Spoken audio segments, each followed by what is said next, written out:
Matapos ang sakripisyo, preparasyon sa entablado, punong-puno ng enerhiya, husay at makabuluhang layunin, nagwagi ang Maritime Group at itinanghal bilang kampyon ng Season 2. Mula sa iba't ibang unit at tanggapan ng Philippine National Police ang nagtagisan ng husay, disiplina at galing ng mga kalahok sa entablado. Mula sa 17 grupo ngayong Grand Finals ay bumaba sa 10 kalahok ang nagtanghal sa Dance Showdown for a Cause Season 2. Bawat grupo ay nagpakitang gilas sa kanilang choreography, maukulay na kasuotan at mensaheng nagbibigay diin sa pagkakaisa at malasakit sa komunidad. Hindi lamang lakas at galaw ang pinamalas kundi puso at dedikasyon para sa layuning masigit pa sa tropeyo.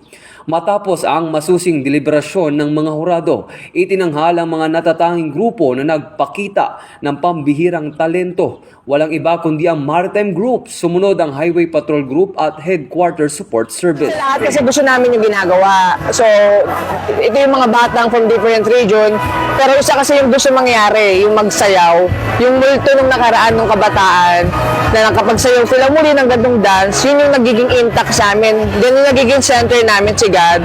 We're always doing praying before we start the rehearsal. At the end of the rehearsal, nag-pray kami. Piling ko siguro kaya hindi kami pinapabayaan. At as long as naniniwala kami sa sarili namin, naniniwala kami kay God, siguro patuloy pa rin siguro magpe-perform kami ng magandang presentation para sa mga PNP personnel. Una, nagpapasalamat tayo sa mga PNP OLC Foundation Incorporated, no? Dahil pinangunahan nila itong activity. Of course, I believe yung Maritime Group ay nangunguna sa mga sayawan dahil talagang pinaghahanda nito, no? Of course, dati kaming champion, so dapat talaga nakapaghandaan para maging back-to-back. At the same time, nandyan ang kanilang magaling na coach, no?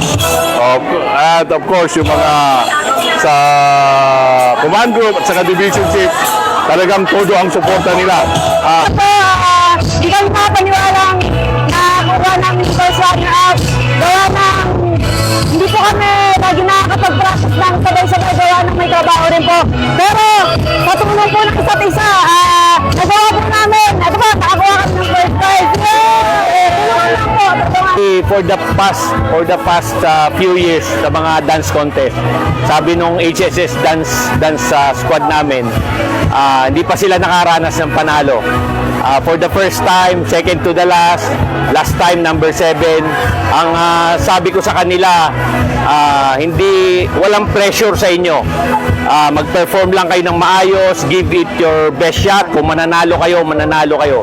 Sabi ko sa kanila kanina, we are very proud of you, whatever happens sa gabing ito. Sabi ko, mag-perform kayo, kung mananalo kayo, mananalo kayo.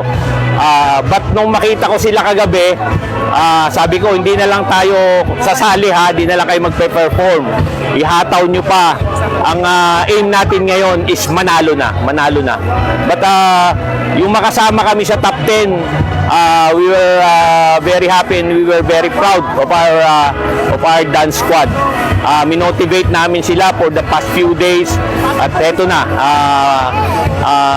in-expect ko bilang director nila na papasok kami sa top 3. Naging matagumpay ang programa sa pangunguna ng Philippine National Police at PNP OLC Foundation Incorporated sa pangunguna ni Chief PNP Police General Jose Melencio Nartates Jr., Mrs. Mary Rose Nartates, Mrs. Leilani Alba, Police Brigadier General Bina Guzman, Direktor ng PICA-G at opisyal ng mga PNP na sumuporta sa programa.